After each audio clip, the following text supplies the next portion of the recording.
Israel और Hamas के बीच जारी जंग में बड़ा मोड़ आ गया है। इजराइल ने बीते साल 7 अक्टूबर को हुए आतंकी हमले का बदला ले लिया है। इजराइल ने हिजबुल्लाह चीफ हसन नसरुल्लाह के बाद अब हमास चीफ याह्या सिनवार को ही ढेर कर दिया। इजराइल के प्रधानमंत्री बेंजामिन नेतन्याहू ने हमास चीफ याह्या सिनवार के मारे जाने की आधिकारिक पुष्टि की है। एक बयान में इजरायली प्रधानमंत्री ने कहा कि हमने सिनवार का खात्मा कर दिया है। बता दें कि याह्या सिनवार की मौत के बाद आतंकी समूह हिजबुल्लाह भी भड़क उठा है। उसकी बौखलाहट अब दिखाई देने लगी है। हिजबुल्लाह की तरफ से बड़ा बयान सामने आया है जिसमें कहा गया है कि वह इजराइल के खिलाफ अपने युद्ध में एक नए और उग्र चरण की ओर बढ़ रहा है, जबकि ईरान ने कहा कि हमास नेता याह्या सिनवार की हत्या के बाद प्रतिरोध की भावना मजबूत होगी। इस बीच इजराइल के प्रधानमंत्री बेंजामिन नेतन्याहू ने यह भी कहा कि इजराइल ने उस व्यक्ति से अपना हिसाब चुकता कर लिया है जिसने होलोकॉस्ट यानी यहूदी नरसंहार के बाद हमारे लोगों के इतिहास में सबसे भीषण नरसंहार को अंजाम दिया।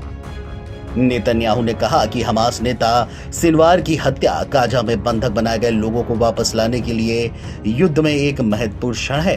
उन्होंने यह भी कहा कि जो कोई भी हथियार सौंप देगा और बंधकों की वापसी में सहायता करेगा उसे गाजा में सुरक्षित रूप से जाने दिया जाएगा।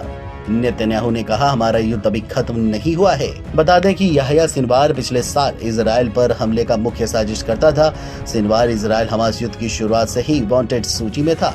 सिनवार की मौत से आतंकी समूह हमास को बड़ा झटका लगा है। हमास के पूर्व चीफ इस्माइल हानिया की मौत के बाद याह्या सिनवार को समूह के शीर्ष नेता के रूप में चुना गया था।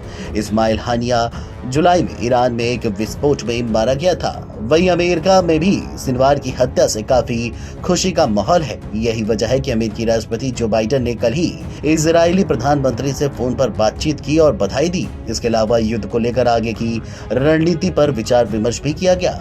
बातचीत के दौरान बाइडेन ने भी बंधकों की रिहाई को सबसे ज्यादा वरीयता दी और इस पर जोर देते हुए कहा कि हमारा अगला लक्ष्य उनकी रिहाई है।